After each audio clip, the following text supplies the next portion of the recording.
Tehran, Iran. Polls have opened across Iran in the country's 11th parliamentary election, seen as a test for the popularity of President Hassan Rouhani's reformist-moderate camp, which has dominated parliament since 2016.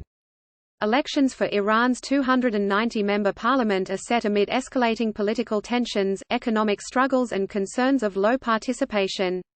The specter of the coronavirus infection that has killed 2 people also adds another layer of uncertainty to the electoral process. Supreme Leader Ali Hosseini Khamenei cast his vote in the capital, Tehran, minutes after the polls opened on Friday at 8 a.m. local time, 4:30 Greenwich Mean Time. In a speech after he cast his vote, Khamenei reiterated calls for a higher voter turnout, telling Iranians to participate in the elections if they were interested in the country's national interests. Voters on Friday will also choose replacements for 7 deceased members of the Assembly of Experts, a clerical body responsible for appointing the supreme leader. Nearly 58 million people are eligible to vote on pre-selected lists of candidates that represent more than 250 registered parties. All voters must be more than 18 years of age. Almost 3 million are first-time voters. A total of 55,000 polling stations have been set up at mosques throughout the country. More than 7,000 candidates, including 666 women, are competing. Long queues could be seen at the main polling station set up at Masjid al-Nabi, the main mosque in the middle-class Narmak neighborhood where former President Mahmoud Ahmadinejad lives. A spokesman for the Guardian Council, Abbas Ali Kadkadai, said in a statement that 200,000 supervisors from the council were overseeing the polls throughout the country. Polls are expected to close at 6 p.m. 14:30 Greenwich Mean Time but can be extended. During the previous parliamentary elections in 2016, voting was extended due to a high turnout. Also known as the Majlis, Iran's parliament is responsible for passing legislation in the country, approving the annual budget and ratifying international agreements and treaties. All legislation passed by the Majlis is then approved by the Guardian Council and the President. The parliament has a limited say in foreign affairs, although it played a crucial role in some of the country's pivotal moments, including in 2015 when it approved the nuclear deal with world powers. The Majlis plays a bigger role in economic and other domestic politics. The vote also sets the tone for next year's presidential elections. 5 seats are reserved for the country's religious minorities including Zoroastrians, Jews, Assyrians, Chaldean Christians and Armenian Christians. This vote is very important for our nation and its national interests against our enemies in the EU, France, the UK and Germany, as well as the United States. Ali Javanradi, a 35-year-old civil servant, said, "I am voting for candidates who will resist our enemies and unite our nation," he told Al Jazeera. The vote is key as it is the first parliamentary election since the U.S. withdrew from the nuclear deal between Iran and world powers in 2018, and reimposed sanctions against Tehran, including on its oil and banking sectors.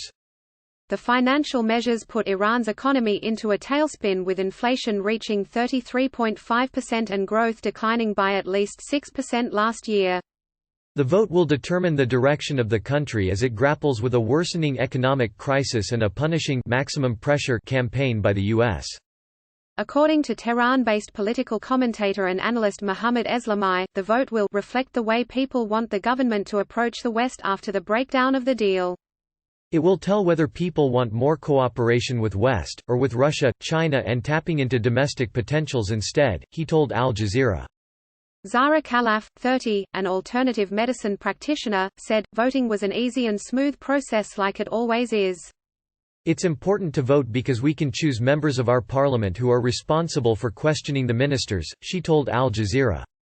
"Ultimately, I want a parliament that will work for the well-being of our people and bettering our economy." Despite calls from officials including the Supreme Leader Ayatollah Khamenei for a high turnout, surveys in the run-up to the vote indicated a potentially lower voter attendance than at previous parliamentary polls 4 years ago. Sitting at a park in Tehran, Muhammad Fali, 31, sipped a cup of tea and chatted with his friends. He told Al Jazeera he had no intention to vote. "I won't be voting because the elections in Iran are useless. They make no difference and aren't even free and fair," he said. "We don't want this regime anymore. In addition to the deteriorating economy, which officials blame on U.S. sanctions, some voters said they would boycott the vote because of a deadly crackdown by security forces on tens of thousands of people protesting against fuel price rises in November. The military's shooting down of a Ukrainian airliner on January 8 that killed all 176 people on board, mostly Iranians, was another reason cited for the boycott.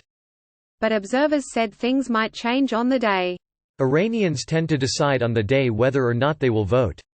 So many people may actually end up at the ballot boxes, Fatima al-Samadi, a senior researcher at the Al Jazeera Center for Studies, said in the run-up to the vote. For most voters, the most important issue in the election is the economy. Other key concerns include corruption, foreign affairs and the nuclear deal. This vote is about Iran's economic conditions. We want a parliament to resolve our high levels of unemployment and poor living conditions, Mohammad Maleki, a 31-year-old journalist from Tehran, told Al Jazeera. Ahmad Torkashevan, 55, a former Revolutionary Guard Corps (IRGC) soldier who participated in the Iran–Iraq War at the age of 14 and then joined the Revolutionary Guard afterwards, said, "I feel it is a national duty to vote, despite the difficult economic conditions that have discouraged some people." Parliamentary candidates in Iran are usually aligned with reformists or conservatives as the two main political currents. But this time, the election will likely be a competition between conservatives supporting Tehran's former mayor Mohammad Bagher Ghalibaf, who backed the 2015 nuclear deal, and ultra-conservatives who rejected it. All ballots are counted manually, delaying official results for up to 2 or 3 days after the vote.